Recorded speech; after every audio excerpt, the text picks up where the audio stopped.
Wait for it, and we're live. Hey, all you crazy sci-fi and fantasy fans. It's time for your daily dose of shenanigans over here at the Blasters and Blades podcast. Just a couple of nerdy veterans and one chaos coordinator geeking out over our science fiction passions and fantastical fantasies. A place where magic is king, the sky is the limit, and space is the place. We are the podcast that puts the fun in dysfunction. So without further ado, we're going to let our guest, Mr. Justin M. Sloan, introduce himself to you, dear listener, dear viewer.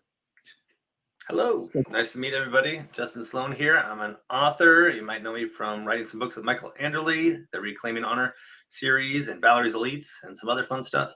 And my own books, Shadow Core, and writing some games like Game of Thrones with Telltale Games, more recently Battlefield, and right now doing some cool stuff for a company called Planet Quest as well.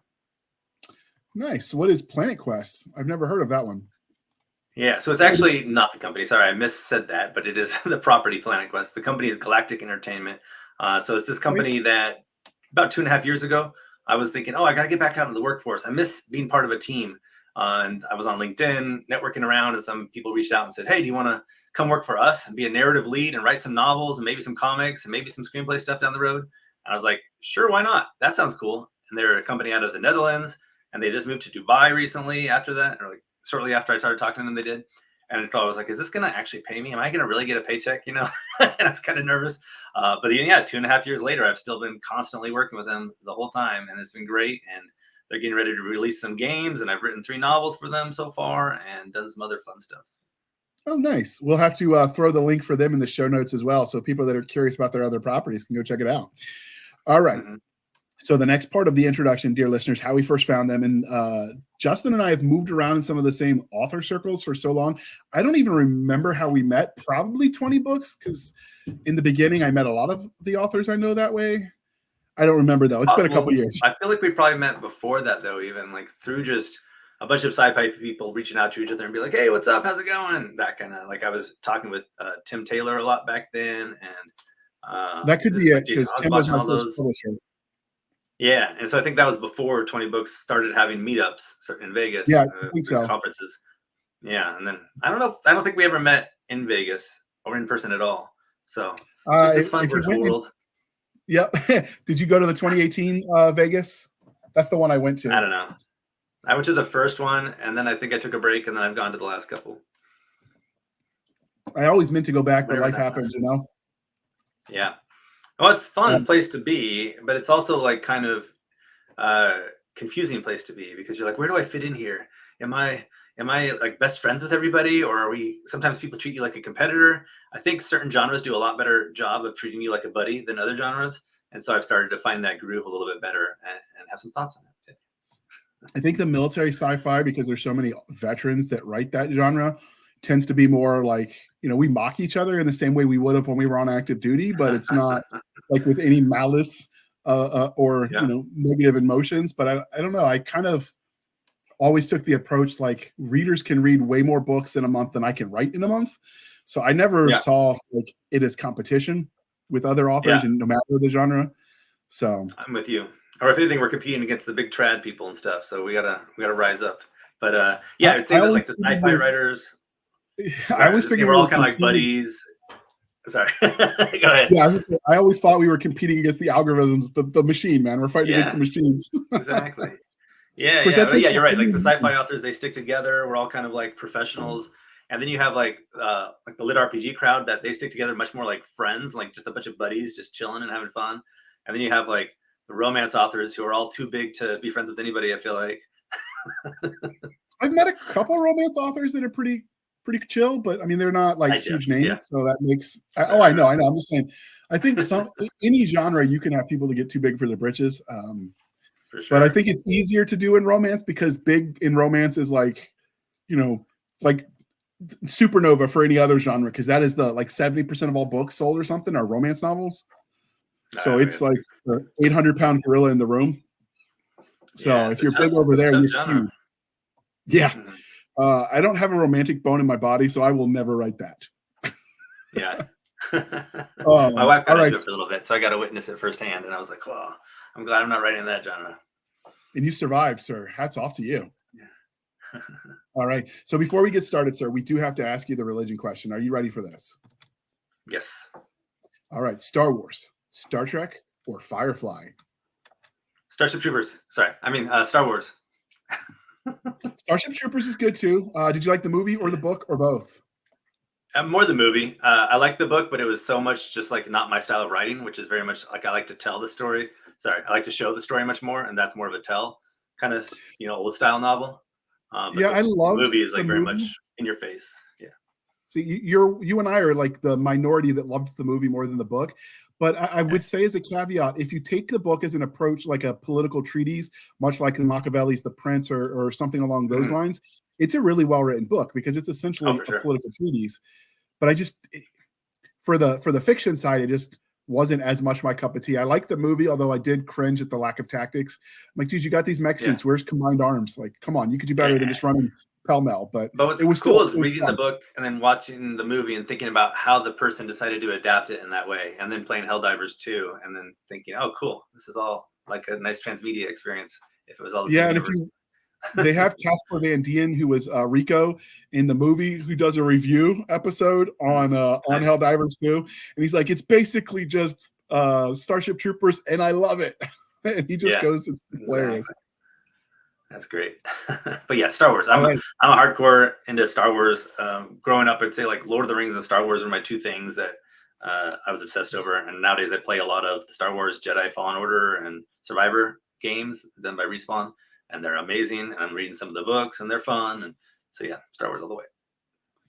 Yeah.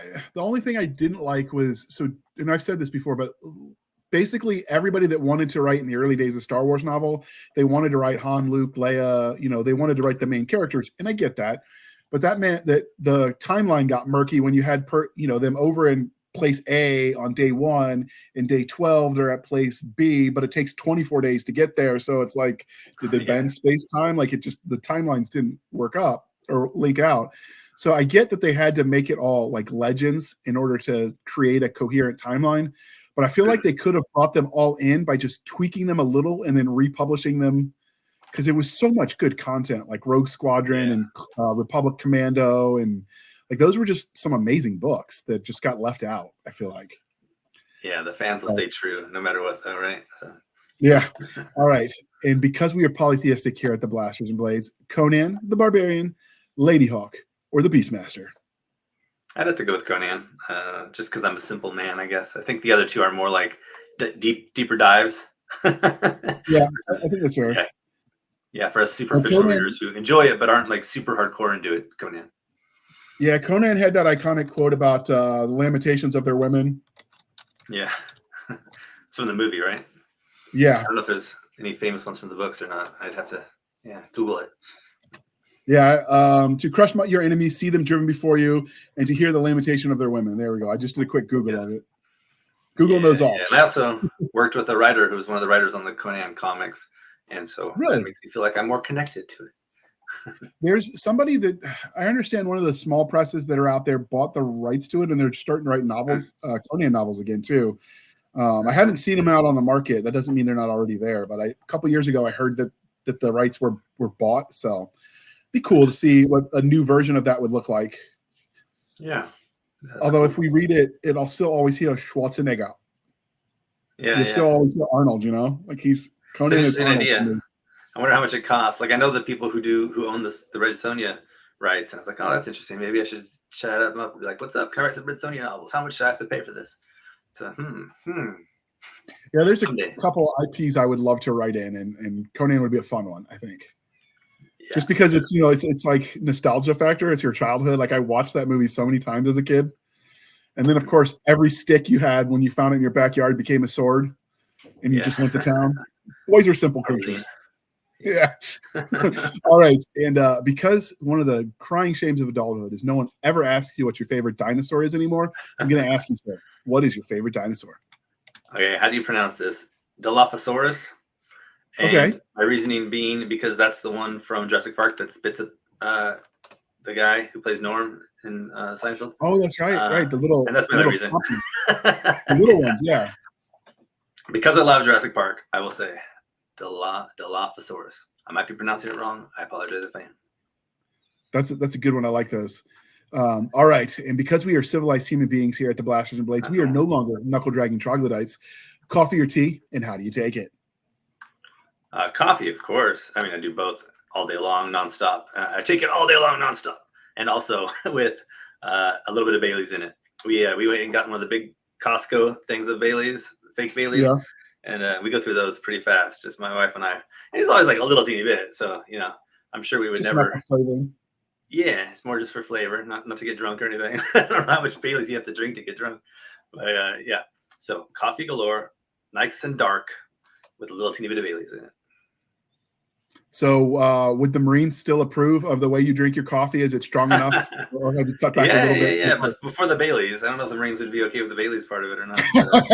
Yeah. No, but the Sergeant Major's doing it in his office too. Yeah, when I was in, I definitely drank Marine Corps Black all the time. So.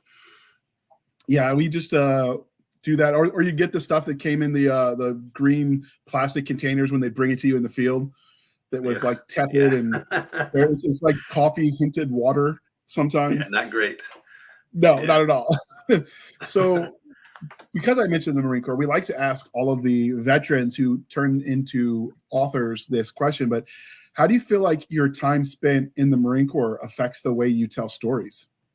Yeah, well, it's interesting. I guess I can't talk too much about certain games that I'm working on, but like just taking it to a game side, first of all, it's really cool being in a room as a veteran, because you kind of think like, whatever, this is all common knowledge, but then you start hearing ideas that people talk about and you realize it's not common knowledge and that you actually bring a lot. And I'd say likewise for novels, we are bringing a lot. Like even if a lot of readers out there who've never served in the military think they know what they're talking about and try to call us out on shit, come on, we know what we're talking about, and that helps a lot right there. And more than that though, it's the experiences that we've been through, even if it's just boot camp and marching along these hills after a long time and somebody starts singing and everybody gets all into it, and like playing up that kind of camaraderie in a novel and just like random moments can really bring out the characters in ways that people who haven't lived that experience don't know how. If they've only gone to grad school for creative writing and never gone out there and traveled the world or been part of this group of like brothers and sisters and what have you, it really changes the dynamic, and I think we bring a lot to the table with that.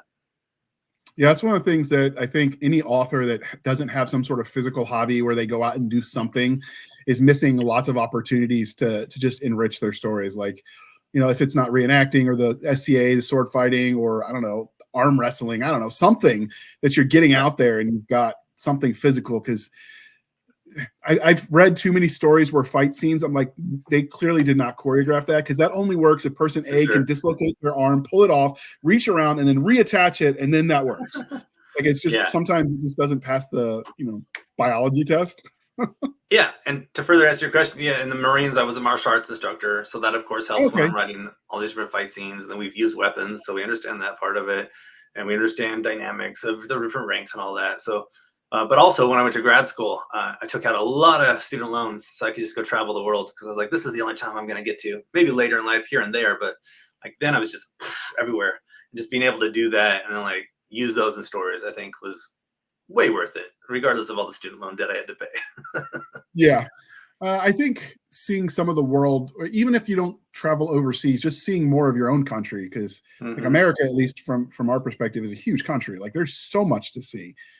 And I think just meeting people from different areas kind of makes you realize that what you take for granted. For sure. Especially if you go overseas to some of these poorer countries, you don't realize quite how good you have it.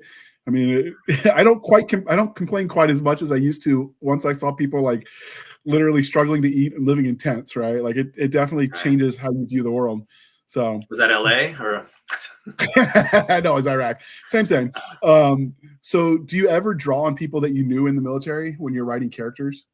Oh yeah, of course. Yeah, for sure. I might have talked about a staff sergeant last time I was on here that I'm sure I've used for a few villains, and a lot of people that I greatly admired as well, of course. I had a chief warrant officer who was amazing.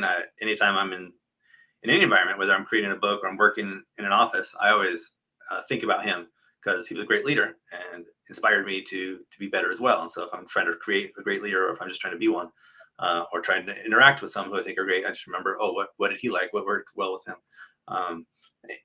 There were such weird personalities in the military that it'd be a shame not to draw on those. So big yes on that one.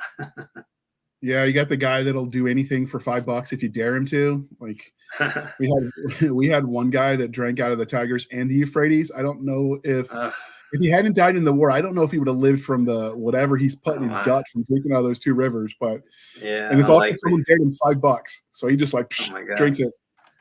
Yeah. You got the pyramid schemers, you got the big muscle heads, you got the opposite, the skinny little scrawny dudes who are like the most hardcore. They just don't tell you about it. And so all the above. We've obviously, like you mentioned, how your time in the Marines affected the way you create stories. Does it change how you engage with stories as both a game player, as a reader of books and comics? Good question. I definitely have played a lot of first-person shooters, in part because of that nostalgic factor. And looking back, and I wasn't out there like shooting people, luckily. But I enjoy playing the games because of that same kind of sensation that watching a great military film will give you, where it's like, oh, you're part of this squad, you're part of this group. You're all there together going through hell, and that brings you a new bond about. So I think that kind of contributes to what I enjoy playing and probably reading. Just trying to think about that. But like reading, like Starship Troopers and stuff. I definitely read a lot more fantasy than anything else. And so like Brandon Sanderson's Mistborn and all that, and there's like a team and they're going to do heists, but it happens to have a kind of magical element to it. So I'd say like that might be why, or maybe that's why I joined the Marines. Who knows? Which one came first, the chicken or the egg, the Marine or the the love of reading books and watching movies and playing games that play into this camaraderie aspect. Were you into team sports as a kid too? Oh no. Not at all. Yeah, I played I played tennis for like a year just to try it out, just to put it on my application, resume, whatever. Like, oh, team sport. Yeah, it's not even a team sport, right? But kind of. No, mostly I was a skateboard punk. I was a little punk outside of Fred Meyer's, doing ollies over cones. Yeah. That's good exercise though, and it's good for balance. But so I don't know. I think there's a lot of like the same benefit or the same feeling you get of camaraderie. Like people can experience that in team sports too, because like I wrestled in high school and played little league sports. So like that ability of being part of something larger than yourself is transcendent, I think. Yeah. So you mentioned that you grew up reading like fantasy novels, and speaking of fantasy, military fantasy is an up and coming genre. I suspect we'll see a lot more out of that in the near future because I'm seeing already more of it. But when did you get into reading? Was it something you always did? Is it something that happened when you were sort of a little bit older, right in high school age? Always, for sure. Yeah, I remember before I could read, my mom was reading me The Hobbit, and that definitely was a contributing factor to me falling in love with the genre and with reading in general. I remember reading weird books when I was a kid because I didn't know what to read, because I don't think I had a lot of friends who read this kind of stuff. So I'd read like The Hunchback of Notre Dame and really loved that when I was like 12 or 13 or something. Weird pick, right? There's like 100 pages where he just goes into the description of the architecture of these buildings. I remember being like, what the hell is this? So weird reading choices back in those days. But I definitely read a lot. I never thought of myself as like a reading snob or anything like that, but I was always like trying to be better. And so that I'd be reading a lot of like poetry and a lot of those kind of books. Like I really loved The Count of Monte Cristo. That was a big one for me. And then as I grew older, especially probably around the time of the Marines, I think that's when I started finding out about more authors, or especially when I got into Telltale Games. So that was definitely when I was older. They're like everybody's, uber nerd. So they're all giving me all these tips for which books I should read. So that's where I got into Patrick Rothfuss and Scott Lynch, who's amazing. The Gentleman Bastards, is that what his book's called? I don't remember off the top of my head, but I loved it. It was amazing. I'll look it up later if anybody's curious. So those kind of things came along in my later life, and I've been in love with them. But I feel like I'm always this like generalist in terms of consuming media, especially books, where I like get some cool ones that I love. But like you talk to some of these people who just know everything about the genre, and I'm always so jealous of them. So you grew up loving to read. It sounds like you inherited that from your parents. And I get that because I did too. We always had books around the house. My mom was always reading. We learned the important rule is if she got a new book, leave her alone because you're going to get in trouble if you interrupt her. But what made you decide to go from, man, I really like reading. These books are a lot of fun too. I want to write my own. Because that's the transition that many people make. Yeah, the first one is going back even further is when we were like 11 or 12, I think 11. My buddy and I tried to create a video game. So we've been playing a lot of Okay. these Sega Genesis games and we're like, let's make our own. And so we wrote up a story. I was doing little comics, like I was trying to write the comics and draw because I was a little artist back in the day. And then we made some maps on graph paper and drew up character bios and wrote the character bios and all that stuff. And we tried calling video game companies on the back of the cartridges and they would just laugh at us. And so that was my initial like, "Ooh, this would be cool." And then of course it faded away for a long time. But when I was sitting around in Washington D.C. at one point, and it was like snow up to your shoulders outside, and I was like kind of bored. I was loving the Game of Thrones books at the time. I was waiting for the 5th one to come out, and I was like, "Well, what if I just tried writing one? Like that'd be kind of cool. Maybe I could just sit down and like start now, and maybe by the time I'm 50 or so, I'll finish a book." And yeah, and so I did, and I was just like, "Oh my god, this is the best thing ever." I just couldn't stop, and I had like 100,000 words or so in 3 months, and I was like, "This is great!" And then, of course, I showed it to people, and it was garbage, and I threw it away and started over again. But I learned my passion. Yeah, luckily, because if I published that, would be even more embarrassing than some of the earlier stuff that I now probably feels a little embarrassing. But yeah, I just kept going from there. So I enrolled in classes and different school programs and anything I could find to like make myself a better writer. And it's been a nonstop fun run ever since.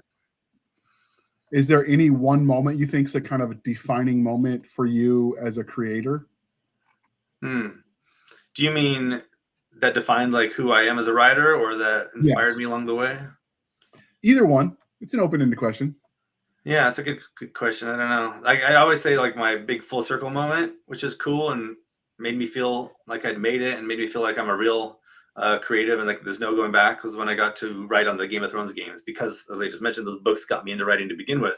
Or I was like, oh, what if I wrote one like that? That would inspire. And that was awesome.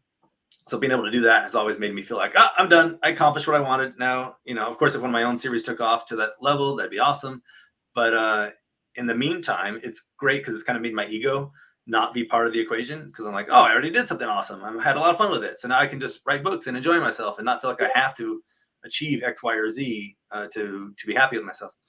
But another big moment was in one of my early novels, this fantasy, kind of military fantasy, based on the Peloponnesian War. I was writing it, and I had one of these beta readers who was giving me a lot of feedback on it, and I was loving it. And one day she wrote me this nice long letter that was like, Justin, you've given me reason to live. I'm in a hospital bed and I'm sick and I would rather just die. But because I get to help you with this and because I love reading these books, like I want to stay alive right now. And I'm like, oh my God. Like I started, getting all teary eyed, and I showed my wife and I was like, this is why I'm doing it. And that has also defined my writing a lot, because I think about that when I'm writing. Like, I'm like, I don't want to write some stupid crap because that's not inspiring. I want to write something that will make somebody want to stay alive or just enjoy driving their truck from one point to another if they're getting kind of tired, and suddenly my story is making them stay awake and making them have a good time and smile, or going through hard times in life. You know what I mean? So I'd say those are kind of some big defining moments. I get that, because for me, like when I first got back from when I got back from Iraq for my second tour, survivor's guilt is a pain in the butt. So like I was going through the therapy program, and I really was planning on ending it all, but I was like, well, let me finish the VA claim process so the family gets something, right? That was what I told myself. And then I started reading Joe Vasicek's Star Wanderer series. It was back in the early days of the Kindle indie stuff. So like novellas that were serialized were all the rage. And so like, I'm like, well, I kind of got to know what happens next. So maybe next week. And then, before you know it, the therapy worked. And obviously I don't want to hurt myself anymore, but like, I get how reading can be transformative like that as a reader. So I could see how that would motivate you as a creative type to make something worthy of that. Right. Like I get that. Right. Yeah. So, have I achieved it fully? At least for one person, hopefully for a lot more, right? Absolutely. So you've worked in your favorite IP, the one that got you interested in writing, which was Game of Thrones. If you could work for any IP that you haven't worked for yet, what would it be?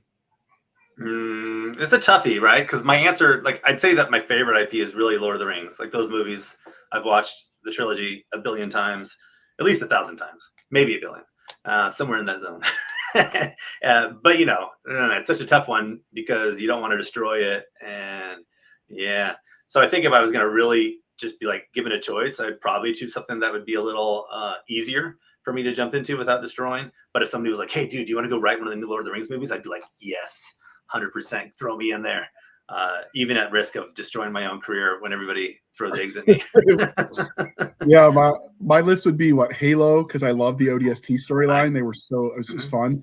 Fallout, and this was I've been playing the game since Fallout 2, and I like the lore. I like all of it's been epic. And then Primeval, which is kind of lesser known, but the idea is that there are time anomalies, and so most of the cryptids that people think are like, oh, it's just this monster or whatever, it's actually like prehistoric animals coming through a time anomaly, and then eventually they wander back and they disappear for a while.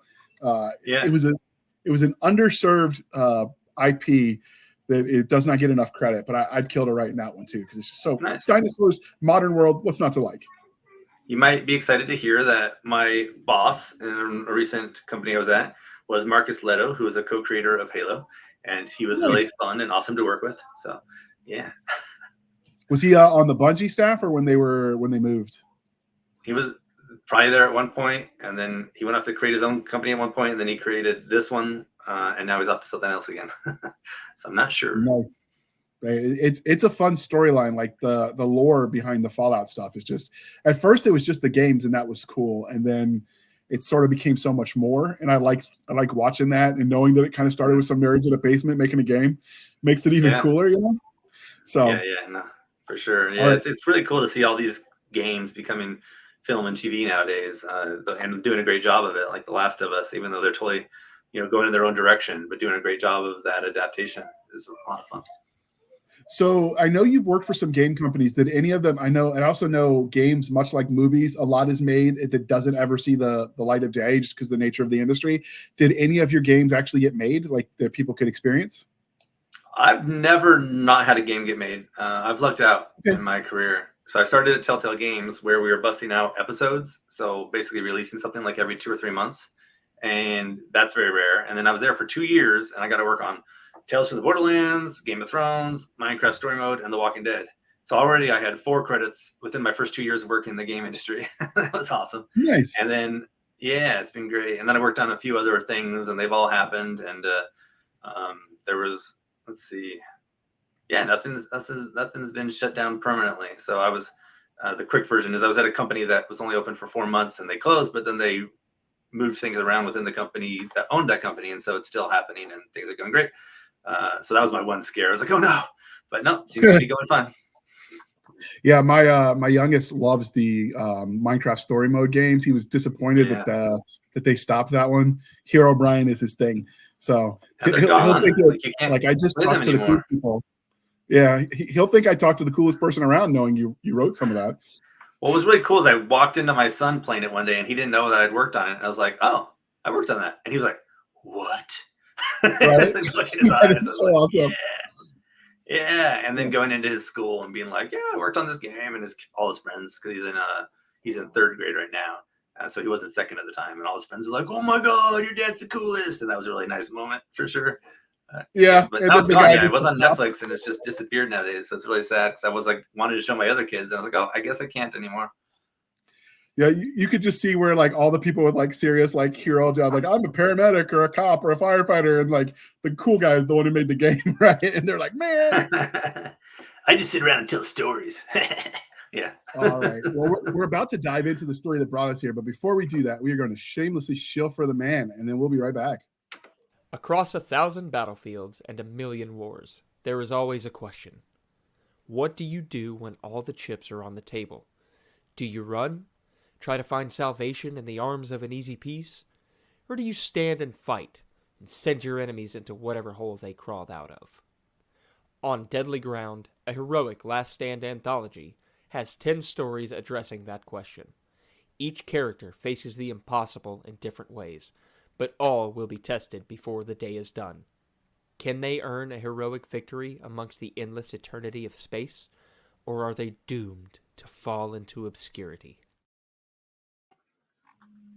All right. Thank you for sticking with us through that commercial interlude. And now we are here to talk about your book, The Quantum Paradox. So can you tell us what the basic 30-second elevator pitch, your premise for the series is?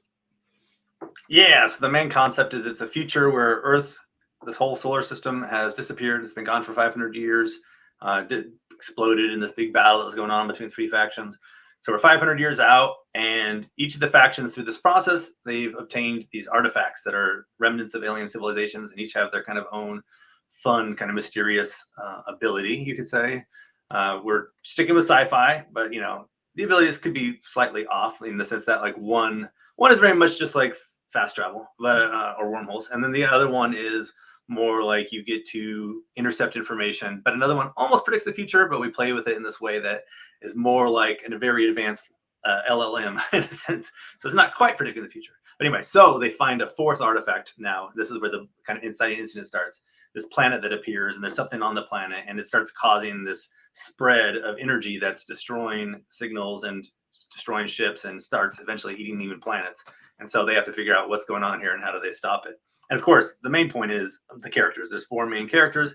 Each of them going through their own journey, and then through that process, they come together to be a big part of saving the galaxy. Have you seen Fifth Element, where the darkness that shrouds it? Was that kind of an inspiration? I love Fifth Element. That was one of my favorite movies as a kid or teenager. I just like watched that over and over again. Multipass. Oh, yeah. No, I wouldn't say that necessarily it was an inspiration for the initial idea, but it's definitely been an inspiration for looking at the different elements of the story creation along the way, because it does have similarities. Actually, the story started, the main concept started with the team, because this is part of that Planet Quest group, transmedia cinematic experience. They have a comic coming out too by B. Earl, who wrote on a Spider-Man series for Marvel and also a Daredevil and Echo series. And so he's doing the comic while I'm doing the novels, and the comic will hopefully be out probably a little bit later than the novels, but before too long. He's already making really good progress on the 5 comic series that he'll probably publish as one. So fingers crossed on that. And they're doing some games and some other stuff. And so it's this really fun experience that started with the team coming up with the main concept. And then they came to me and said, hey, Justin, do you want to write some novels within this universe, kind of telling the story? They have 200,000 people on their Discord, and they do this thing where they have them vote each week. And so the story has progressed through that. And so then I jumped in and took a lot of what they had done, said, okay, these are the pillars of what's going on in this universe, but where can I tell a very character-based story around all that? A big space opera, sci-fi epic around all that, without getting bogged down into, the specifics of each and every one of their votes, because that'd be a crazy story. That'd be like a bunch of short stories. And so that's where the concept started with and then evolved. Having that much fan interaction in the creation of the universe has to make it, on the one hand, more daunting, because if you mess it up, they're going to know because they helped create it. And the other, right, I could see that making your job more difficult, because like, I've got this really cool idea, can't use it because they voted this week, or you know what I mean? Like, I could see how that would cause some ebb and flow with your creative process too. Yeah, but this is where I would say, if you were to ask me how has games helped your writing of non-games, is that because working at Telltale, the main thing we'd have to do is we'd come up with the outline for a story, then you'd branch out all these different versions of the story could go, right? So you'd come up with like 3 versions of each response plus silence, and then you'd go through those and write them out and figure out where the story can go. And so in that way, a lot of times when I'm writing a novel, I'm doing that, and probably everybody is to a degree, but now I'm much more cognizant of what I'm doing when I'm doing it, and thinking through what are the different versions. And so like, I don't feel that one version of the story has to be the exact version that it is, and even when you go back and revise, sometimes that's what you're doing in the editing process, is being like, wait a second, this would be a lot cooler if this happened, or maybe this, if it's voted on, isn't cooler right up front, but I could do this really cool thing, 3 chapters down because of that then pays it off in a much cooler way than I would have originally thought of. And so I think it's that, where it's helping you to play through these different ideas and think about them in different ways, and ultimately hopefully come up with a much more interesting story. Not necessarily a better story. I think like a lot of times in games, this happens too, where you have different creatives getting involved, and you end up just telling a bunch of different stories from what was originally on the table, and they're not necessarily better. Likewise here, it's like we end up telling a really cool story. There's probably 1,000 other versions that could have been equally cool, but this is the one cool one that they helped build. And so in that way, it's even cooler because they are all part of it. So, man, that would almost work if you can do game design and story on the fly like that. I bet you could do this as a choose your own adventure then, because you're already thinking that way. Can't use that term though. The guy's very litigious path or whatever. Yeah, but yeah, choose your own path. So that's kind of what they do on the Discord community thing. Is it's very much they have 3 choices or 2 choices, depending on which part we've been doing, because we've done both, and they all vote, and then each week a different part of the story comes out. So it's very similar to that concept of like choose your path, And we have done some that are much, so that's more like a big political high level scale of what's going on in the universe, and they're part of this universal council and they vote like that. But then we've had little interludes where it's like a 6-week thing where it's just a story. It's just some people on a planet, and you're voting on the actual choices, and it's been much more like a choose your path type thing, and they've enjoyed that as well. Okay, well that's cool that you have that level of fan involvement, though. Yeah, are you going to be able to use any of those for beta readers as your process goes along, or are you going to surprise them? Yeah, that's a good question. We definitely have a street team that we've been forming around it. So hopefully they come out swinging and the novel just takes off like crazy, and that'll be awesome. I'm relying a lot on my normal readers, of course, because they're readers first, especially of these genres. So there's this weird mix, right, where you don't want to mess up the algorithms by having a bunch of people who don't necessarily always read sci-fi come in and be the first buyers of the book. And that's where it gets complicated. But yeah, we're building up a street team and hoping that'll work out. And going back to your question about fan service, and there is some. So we have played around with like the early versions were just somebody coming up with cool ideas, but it doesn't necessarily always fit the brand or what we're really trying to go for in the long run or match with where the games are going to go. So with the novels, we've taken a little bit more freedom to do it our way and do it the way that the game's going to be doing it, more so than the original person who came up with them all. So his name is Rowan, by the way. He's awesome. If you're listening, Rowan, what's up? There are some readers, though, or some original community members who probably feel that Rowan's way is the right way, right? Just as you do with like Star Wars or anything else, you're going to have the certain people who are saying one way or the other. And so I do slightly worry that I'll get like a star or two knocked off from some of these people who are like, it's not exactly original to what it was. But on the other hand, hopefully I'll have my readers who are like, oh, this is so awesome. Epic Justin Sloan storytelling. So we'll see where that lands. Okay. So what would the age range for this story be? Like if a parent's listening and said, this sounds like something my kid would like, are they old enough? What would you tell them? Yeah, it's definitely, what do you say? An adult story that's not for adults, you know what I mean? Or vice versa. It's for adults, but it's not an adult story. There's no like sexual content. There's no like, I don't think there's any gruesome blood splattering type stuff that I can think about the top of my head. There might be, there's definitely fights, lots of fights. There's probably some swearing, but it's not like all over the page. And so if you don't want your kid to be exposed to any kind of swearing or blood splatters, then you're in trouble. But I don't get into any graphic sex scenes or anything like that. There's like a few hinted, like where they're kissing and then fade to black. But yeah, so I'd say, what's that, like 17 plus maybe, depending on what you want. If I was a kid reading it, I probably would have been reading it at 13 or 14, but that's different, right? So to each their that's own. A fair answer. Yeah. So from there, they can make their own informed decision. All right. So they're going to show the cover because this is really nice looking cover. How did you end up with this cover? Like, what's the story of the creation of this cover? Yeah, so the artist of this is John McCoy. He was the storyboard artist and involved in a lot of other cool projects, but storyboard for Rogue One, the Star Wars story. And he did an awesome job. It was really cool too, because I was listening to a podcast by the director and he started giving him a shout out. I was like, oh, that's my art guy. That's awesome. Yeah, so he came up with this. He drew it. He's doing a lot of the art for the games that Planet Quest is doing as well. He's the art director of the project. So, of course, he's heavily involved in all that. And then these are the 4 POV characters in the story. So we got the space pirate at the bottom there, the pirate captain of the Crimson Wolves. Next to him, we have Kudo. He's kind of this PI, former military dude who went through some horrible stuff. And therefore, he's now moved into the private investigator world, but he starts getting pulled back in for more of a military role. And then above that, we have Sarah Vars. She's this union representative who's working on the Universal Council. She's going out and doing research, but she starts getting involved in this resource called Quantum, which part of it gets injected in her, and she starts thinking that her dead brother is alive and trying to search for him, and maybe she finds some remnant of him. We'll see, and see where that goes. And then the top one is Gloria Morel. She's this former opera singer with the Empire, and they're heavily based on ancient Roman Empire and all that stuff. But she starts deciding that she's a servant of the Empire, but not of the Emperor, and that the Emperor is leading them astray. So she starts orchestrating this big coup to try to overthrow the Emperor. And of course, as I mentioned, they all come together, and then they're excuse my throat.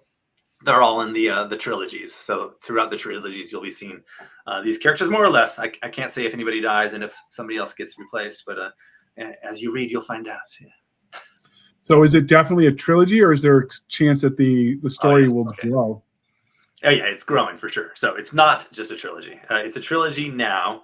I wonder what we're supposed to say about plans. I will just say, to not give too much away, it's definitely more than a trilogy. And then depending on how these books go, we'll play it and see which way we want it to go in terms of we have the right number of books planned regardless. And then it's going to that the fandom is going to determine in which direction we take it. Not saying things is hard, huh?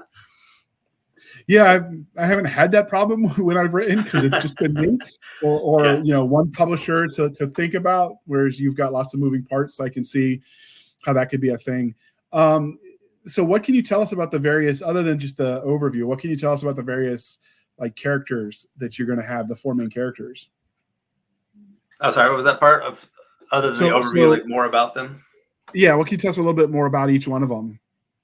Oh man, I mean, so Kudo is the main one that I came up with. He's that one with the little screen there in front of him, the thing covering his face as well.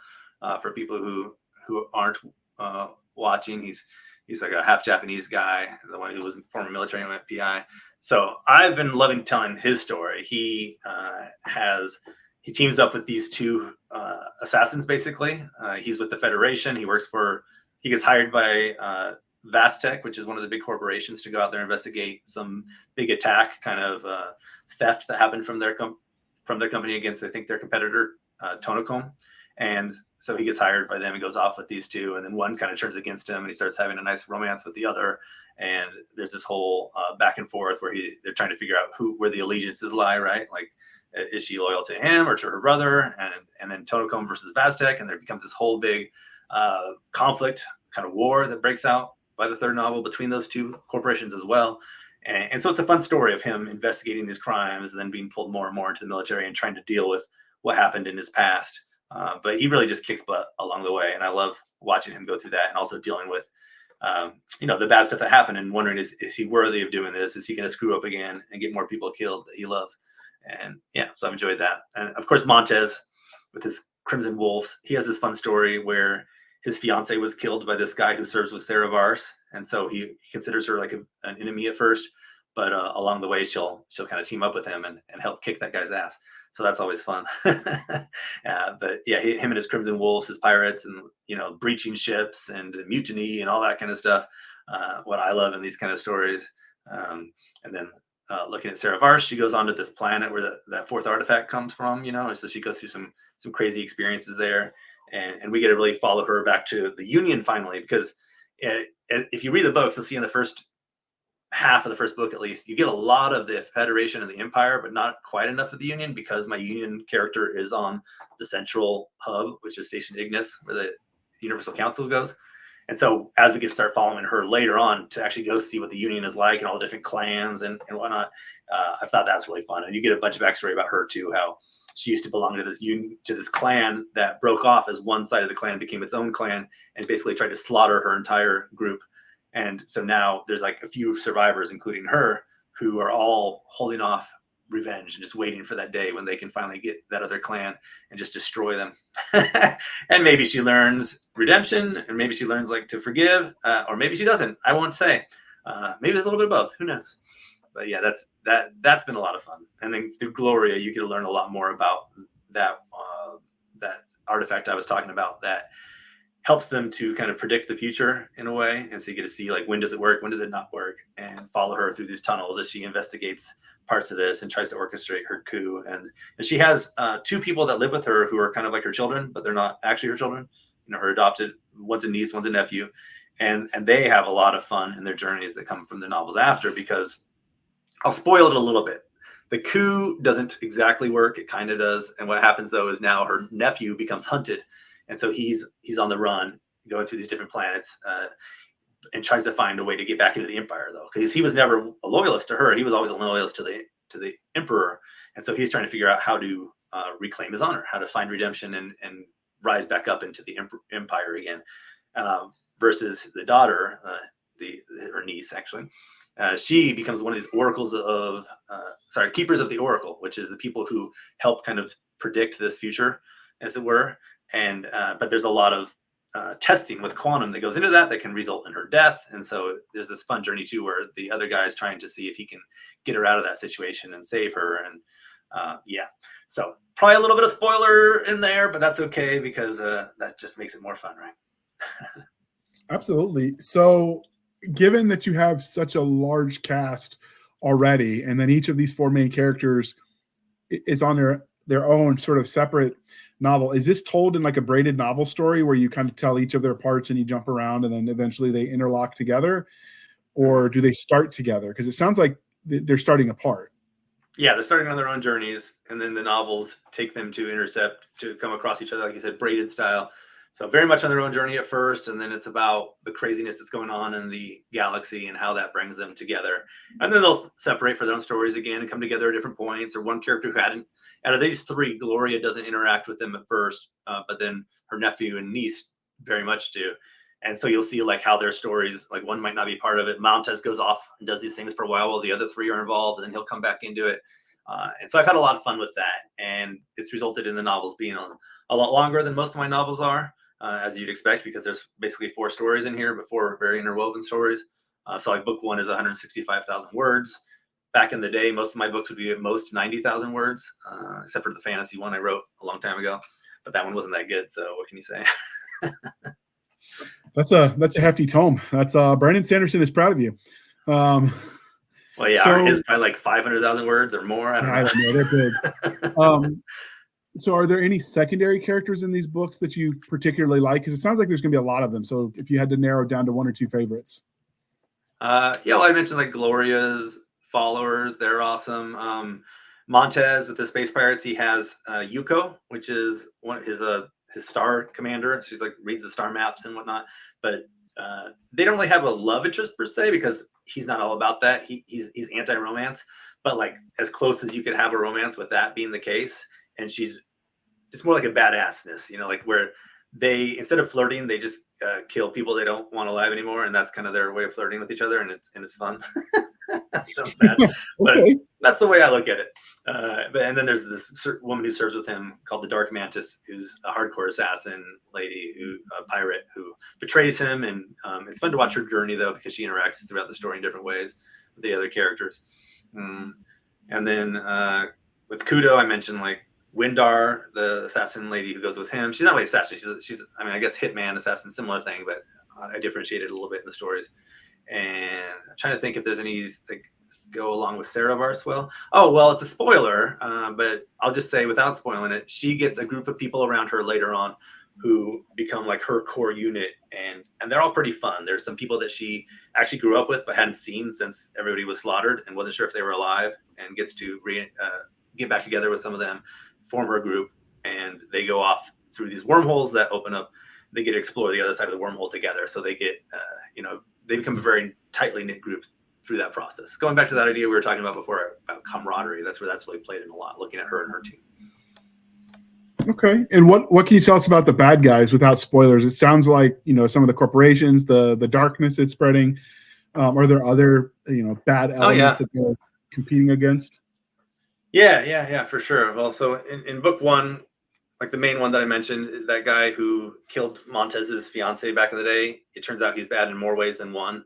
He works for a corporation who's doing bad stuff, and he tries to hunt down Sarah Vars at one point when she decides to go off and do her own thing without permission. And so he becomes the bad guy for especially Montez and Sarah Vars, less of the other two. The other two is more like the people they interact with, the Empire on the one hand and the other assassin or hitman on the other.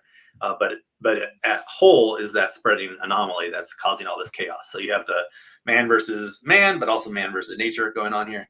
And then in the follow-up books, we get into more of something that was seeded in book 1, but is the bigger bads, which are part of this group that's trying to orchestrate war. And this rogue general, who's part of one of the corporations, who goes off to the other side of the wormhole to create an army with the plans of coming back and causing chaos. So I would say he's the biggest bad of the series. I got to think about his name a little bit more, because right now it's General Azul, but when you read it, it looks like General Asshole. So Azul is what I said. I didn't swear just now. Yeah. So maybe that's fun. Maybe I'll leave it. We'll see when I publish. But yeah, he's pretty awesome. And then there's somebody he works with from he's Federation, but there's somebody he works with from both the Empire and the Union. Hardcore Ethel is this lady from the Union. She's embedded in the what the Union has as the Vox, which is like their core group of people who decide rules, and so she causes a lot of chaos for Sarah Vars in book 2 especially. And looking at each of them, we've set it up, where each of these factions have very strong ways of living, and then that plays into these main bad guys who are from each federation, each faction as well. So hopefully that all shows through in the novel in a very fun way, because for me, all that stuff's really cool, but I always love just looking at these characters and are they awesome? It's like the underlying part, right? Like, do you want to read more about them and just keep following their journey? And if so, then that's a win. And if all this other stuff is cool, and after the fact you can like go to your buddy and talk about it, then that's a double win. Okay, so does this universe have aliens in it? Good question. I would just leave it at that. So to answer your question more specifically, not yet. No.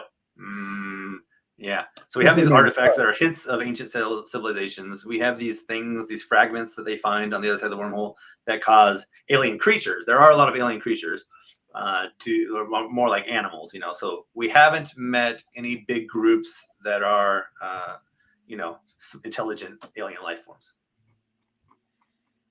Okay. So you've got the Federation, you've got the Empire. Do you have, out of all the political polities in your universe, do you have a favorite? No, I'm not allowed to. We are. That's forbidden. But when I signed up for the Discord group, I labeled myself as Empire because I was really excited about the idea of the being based on ancient Roman Empire and all that stuff, because I love ancient history. That's a blast. I do think the Federation is fun because they have all these cool gadgets and tech, and so they can be like super sci-fi ninjas. And then of course Union, I can kind of play into my Scottish roots with the clans and all that. And so they each have their advantage. I would say, and Captain Montez of the Pirates, like that's been a lot of fun. Like there was some worry early on that I was driving it too much in his direction because he's just this, this badass grumpy old character, and that's fun to write sometimes. It's fun to read. And so there was like that little worry that was like, oh, Justin, we're supposed to be the three factions. Watch out for going too far in that direction. So would you say, I don't know if I answered that question, but I kind of answered the question. Would you say the pirate organizations are almost a fourth polity in this universe? Can't say that. Okay. And that's the reason that like they were like, wait, because we don't want to like make a fourth faction. And the novel does deal with that. So like when it starts, it almost feels like it could become a fourth faction at some point for sure. But that's definitely not the direction we wanted to go with it. And you'll see what happens in the novel if you read how and why that does not happen. Well, I mean, unless the pirates are unionizing together, forming like a collective, I would say more likely pirates represent chaos.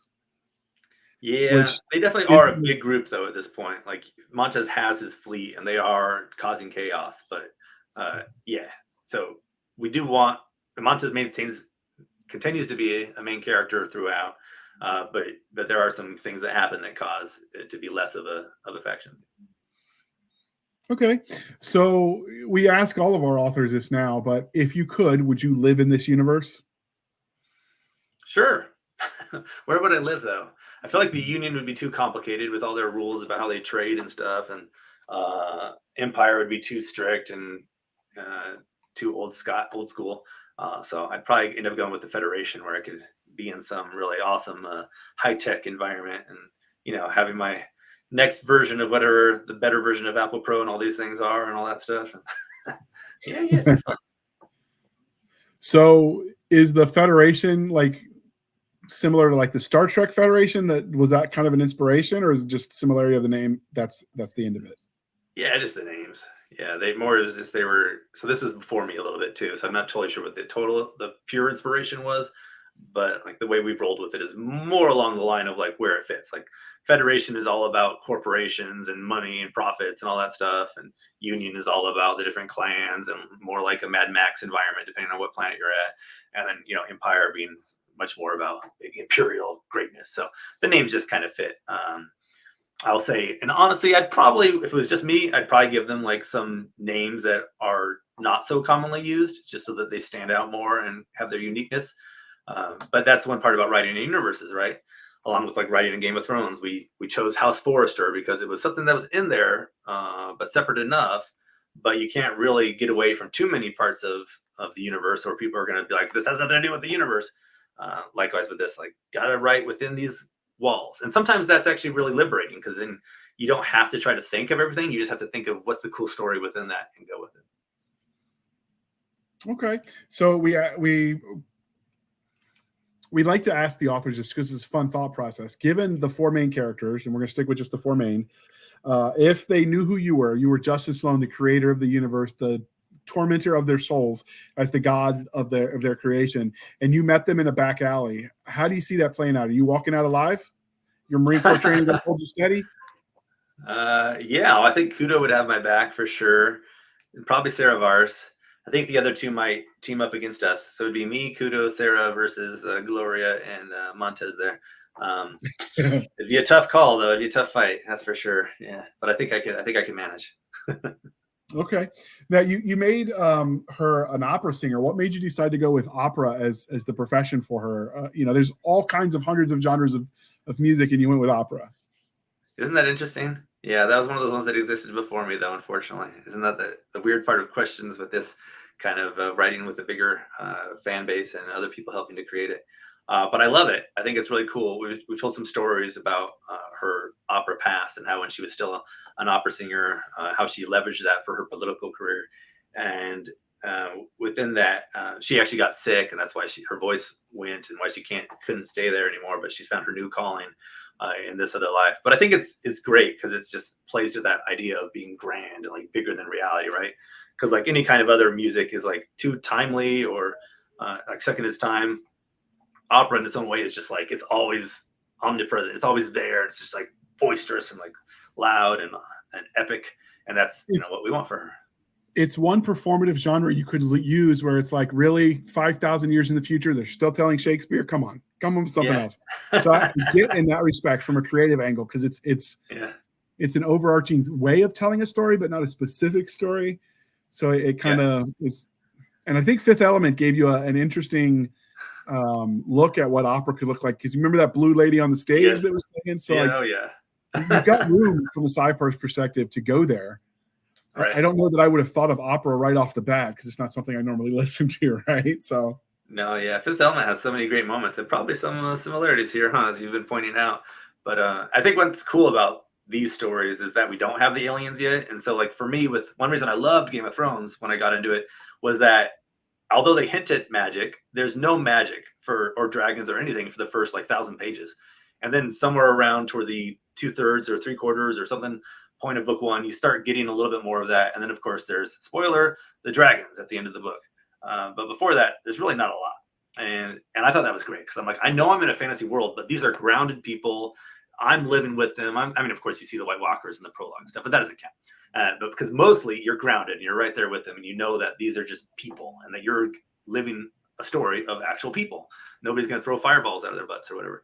And I thought that was amazing. And so likewise with this, I'm loving that like we're in this world with these people who are people, and we're seeing like if everybody around you, was people, but still in these grand epic environments, what they'd be going through. And then if and when aliens ever start to exist, I think it'll be a really cool build up and really big reveal. They'll be like, wow, exciting. Okay, so it's a sci-fi, so there's lots of cool whiz-bang tech, straight out of imagination. Of all the tech that exists in this universe, do you have a favorite? Oh, good question. I don't think I have an answer for that off the top of my head. That'd be nice, if I did. There's yeah. I mean, the simple tech that's in there is like I don't get too crazy with it. There's like they have the Nexus, which is one of the artifacts that allows you to intercept communications, and then they have these people who are called Nexus divers, and they are able to hack into this stuff in this weird way. But then after the fact, it leaves them like kind of mentally different, and they're going through problems and have this mental, they call it the Nexus sickness and whatnot. Or what you see this guy using here is he gets these implants that are these kind of circuitry in his hand, and he's able to use that to scan things as he walks by, or if he's looking at something later, he can like pull it back up and cross-reference things, and so it's fun from a storytelling point of view. But I don't think I've gotten too hardcore into like building big, crazy, epic amounts of technology that like define the story. I think it's more about how the fun technology can help the characters tell their story. So it's very much character focus style of writing, like you normally do. Yeah, it's very much like my normal style, which is that like if some writers do a great job of diving in and exploring every single kind of weapon and really describing all the weapons and the differentiating factors of the weapons, and I do a little bit of an introduction to that here without going crazy, because it's just not my style. And likewise, like some people can do 5 chapters of one space battle, right? And that's awesome, but not my thing. And most of the space battle for me will probably last half a chapter, maybe a chapter. And so it's always much more about like what's going on with the characters in those moments. Tying back to George R. R. Martin, like if you read Game of Thrones, he rarely describes a battle and like what's happening in a battle. He'll kind of have the battle start and then skip to the next chapter, and you'll find out what happened to the battle. And I don't do that level of skipping, but I did enjoy that in his writing. And so likewise here, I want to get enough for people to be able to paint the picture. And for those fans who do want to see some space battle and do want to hear about what the guns are, we get enough of that to like, wet the palate without driving away the readers who don't like that. So we'll telescope into the future. You finished the Quantum Paradox, which is the Planet Quest series, and you're looking at writing, because it's like wickedly successful, and you're looking at writing more stories in this universe. Are there any secondary characters you've written about that you think would be a lot of fun to tell their adventure? Oh yeah, I got them planned. I've actually started writing some, actually. So I wonder what I can say here. I'll talk about it in a hypothetical, like this would be cool kind of way, right? Oh, I haven't planned anything. I don't know. If I were to go down this road, I think so. So the character Ethrai, who's Gloria Morel's niece, I can't spoil it too much, but she goes on her own adventure. She gets into this cool place, and in that spinoff, I think it'd be a lot of fun to see what happens to her, because she started that process of the testing that could have killed her to become one of these keepers of the Oracle. And with her on this other planet, seeing how she would go through surviving with people possibly chasing her down, and she might or might not meet up with somebody who's not supposed to be alive, and how they together go on this adventure and possibly interact with characters from the comics. I'll just say, that would be really cool. I don't know if we're planning it or not. Wink, wink. Yeah. Okay. Did you name the ship that the pirate uses, or did that come pre-named? So the main pirate uses a ship called the Libertas, and that was me. There are other ships called the I forget right now. But there are other ones that other people named. See, that's the problem. If somebody else names it, I just kind of copy and paste every time. But if I name it, it's like I have to come up with all these ideas for why is it named that, and then it sticks in your brain a lot better, right? Absolutely. So was there anything about the Quantum Paradox in the Planet Quest series that we didn't ask that before we wrap this up you want to tell the listeners? I'll just say there's 3 books already written. They're done. They're with the editor right now. We have Garrett Michael Brown as the narrator. He's signed up. We're excited. He's going to be narrating. We're going to plan on releasing audio at the exact same time as the ebooks, which will be cool for me because I've never done that before. And other than that, it's going to be a whole big transmedia project, so that's exciting. And like I mentioned with the comics and everything, but they're doing the games as well, and they're talking to some studios, so fingers crossed on that all happening. But also the company, on the bigger scale, they have other things coming in, like some really big IPs that they've gotten under their umbrella that I can't talk about yet, but that when we get to announce, people are going to be like, oh, damn, that's cool. And hopefully I'll be doing some writing in those universes as well as part of this, and maybe releasing some books in them, if not short stories or something else fun. But in terms of Planet Quest, yeah, stay tuned. There's going to be a lot of books and a lot of fun other properties coming out within the universe. Nice. Okay. This is the part of the introduction. This is the part of the interview, dear listener, where I remind you to please be kind and speak your mind on the reviewing platforms. Your reviews help the right readers find the right books. So seriously, it does help, especially with up and coming ventures like this. You want to see that kind of creativity coming out of these companies, then you kind of have to throw a few stars their way and tell readers that it's awesome, so they encourage other people to read it. It really does make a huge difference. And then I will link to the publisher's website, because if they've got more coming out in this world, you guys might decide you want to dive into that Discord or whatever. So I'll try to get those links for you. With that being said, how can they find you, Justin? Yeah, I'm everywhere. I like emails are fine. Like if anybody wants to email me at justinsloanauthor@gmail.com. That's like the main one I use for author stuff. I have a Facebook group that I think we're going to link to, but also the name, let me read it out loud here. Author Justin Sloan's super secret fan group for awesome people. You too can be one of these awesome people and join us there. I know it's a little cheesy, but I'm a little cheesy, I must admit. So yeah, come join me there. Twitter, LinkedIn, whatever. As I mentioned before this, like most of my game work has come from LinkedIn. So if you're an author who doesn't use LinkedIn, but ever think you might want to do game writing of some sort, I highly recommend going on there and thinking, what is my brand? And then trying to tell a story with your writing and focusing just on that. You don't have to put other jobs or anything. Just put like, wrote some books. Here's the books. They're awesome. Somebody might stumble across you and say, hey, this does look cool. Do you want to come write for this game we're doing? That's how I actually got involved in Planet Quest, is I just had my stuff up there, mentioning books, and Game of Thrones, I'm sure, helped and all that.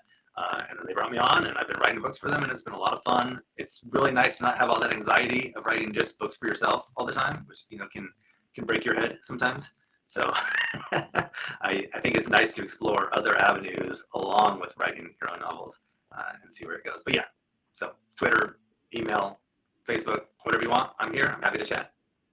All right. And you can find us, dear listener, on our Linktree, linktr.ee, Linktree/Blasters and Blades podcast. Again, Linktree/Blasters and Blades podcast, where we linked all the things, the BitChutes, the Rumbles, the YouTubes, the TikToks, the Twitters. We have our email, Blasters and Blades podcast @gmail.com, for professional purposes only, people. We have our Facebook group and Facebook page. And more importantly, we have Madam Stabby Stab over there on the Instagram, Twitter, and email. We link to our new Spotify website, which is a bunch of gobbledygook. So we just linked to it in the Linktree, but our website is there. And you can support us on that website for as little as 99 cents a month. You can help keep the lights on, or you can support the show more directly at buymeacoffee.com/author J.R. Handley. Again, buymeacoffee.com/author J.R. Handley. Be sure to put in the comment section is for the podcast, and I promise I will keep my co-hosts duly caffeinated. They will drink until their liver surrenders to the caffeine. And then we'll go to Coffee Brand Coffee. Podcast Grunts is the discount code. Get 10% off, and we'll buy them more, and then we'll just keep drinking because coffee is life. And with that being said, you can support us more direct. I said the buymeacoffee.com. So thank you for spending some of your precious time with us. For my crazy co-host, I am J.R. Handley, and this was the Blasters and Blades podcast. We'll be back next week at the same time, where we'll indulge our love of nerd culture, cheesy jokes, and all things that go boom. And if you heard that messed up outro, well, I need more coffee too. So with that, we are out. Thank you for coming by, Justin. Yeah, thank you so much for having me. It's been a really good time. Hope you didn't hear people in the background talking. If so, I apologize. But it's been a blast. God life, we get it. All right, and with that, we will hit the